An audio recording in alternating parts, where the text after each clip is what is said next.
आपटा गावच्या ग्रामपंचायतीच्या निवडणुकीच्या अनुषंगाने सारसे विभागात शेतकरी कामगार पक्षाच्या वतीनं एका सभेचं आयोजन करण्यात आलं होतं। यावेळी या सभेला माननीय विवेक पाटील उपस्थित होते। तसेच कृषी उत्पन्न बाजार समितीचे नवनिर्वाचित उपसभापती संतोष पाटील, राम भोईर, चंद्रकांत म्हात्रे, शेका पक्षाचे ज्येष्ठ नेते तसेच कार्यकर्ते, जिल्हा परिषद सदस्य, ग्रामस्थ आणि मोठ्या संख्येने मतदार संघ उपस्थित होता। शेतकरी कामगार पक्षाचा अपप्रचार करून मत फोडण्याचा प्रयत्न केला जात असल्याचं यावेळी माननीय विवेक पाटील यांनी सांगितलं।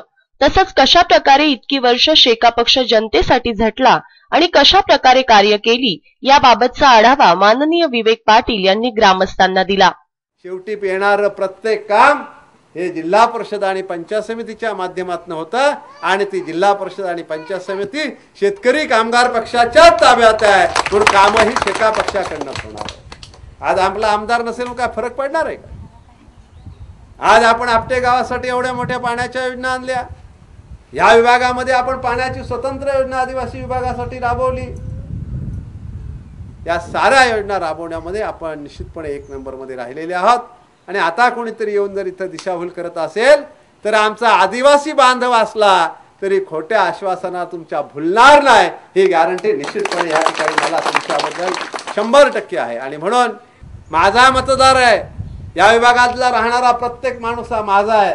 त्याला कोणी काय सांगितलं, कोणी खोटं भडकवण्याचा प्रयत्न केला तर तो एक वेळ तात्पुरता ऐकेल, पण मतपेटीत गेल्यानंतर मात्र मतदान केंद्रामध्ये शेका पक्षाशिवाय तो कोणाला मतदान देणार नाही हा विश्वास मला या ठिकाणी निश्चितपणे। कारण गेली 34-35 वर्ष आम्ही झटलोय।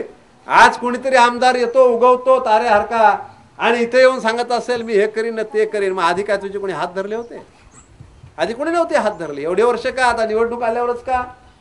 तर या ठिकाणी काम आपण केलंय, आपण करतोय। आपल्या कार्याच्या खोट्या फुशारक्या मारणाऱ्या सत्ताधारी पक्षाचा खोटारडेपणा चंद्रकांत म्हात्रे यांनी मतदारांच्या समोर मांडलाय। पक्षाचा आमदार सध्या तो माझ्या गावचा आहे आणि आमचे लाडके नेते विवेकानंद पाटील साहेब हे आमचे नेते आहेत।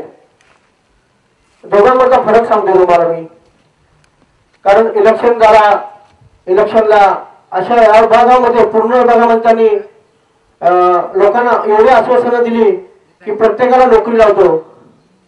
आजच्या घडीला काय चाललंय तिथं? सकाळी गेला त्यांच्या ऑफिसला तर तो गायब होतो, ऑफिसला हजर राहत नाही आणि नोकऱ्या देव कुठून सांगतो की नोकऱ्या तुम्ही दाखवा कंपनीमध्ये असतील भरत्या तर मी येतो। आश्वासनं देतो आणि पळून जातो। नोकरीचा संदर्भ झाला। आता ओरेंजची लाईट पाऊस सुरू झाला त्यावेळेला काय 7 तारखेला पाऊस झाला, 7 तारखेपासून लाईट गेली, ती कंपल्सरी 26 तारखेपर्यंत प्रत्येक साहेबांनी निर्णय घेतला। 26 तारखेला शेका पक्षाचा तुम्ही बघत असाल व्हॉट्सअपवर आम्ही टाकलेला होता, शेका पक्षाचा मोठा मोर्चा झाला साहेबांच्या नेतृत्वाखाली आणि तिथल्या अधिकाऱ्यांनी एवढी अशी वचन दिली की 26 तारखेपासून आज तुम्ही जाऊन चेक करा उरणमध्ये लाईट जातोय का।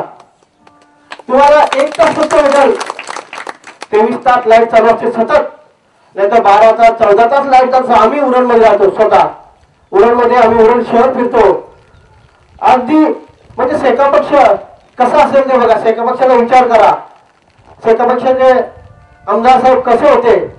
मागच्या पावसाळा आला की साहेबचे अधिकाऱ्यांची मिटिंग घ्यायचे, आम्ही प्रत्यक्ष टाउनशिप मध्ये जेएनपीटी मिटिंग असेल अधिकाऱ्यांची, कुठे पूल तुटला असेल किंवा वायर तुटला अधिकाऱ्यांना खडसावायचे की हा काम झालाच पाहिजे। आम्ही प्रत्यक्ष बघितलंय का, आम्ही खालच्या लेवलचे कार्यकर्ते तरी साहेब आम्हाला प्रत्यक्षात कॉन्टॅक्ट करतात। एवढा आमचा संपर्क आहे साहेबांशी, साहेबांचा एवढा चांगला संपर्क आहे।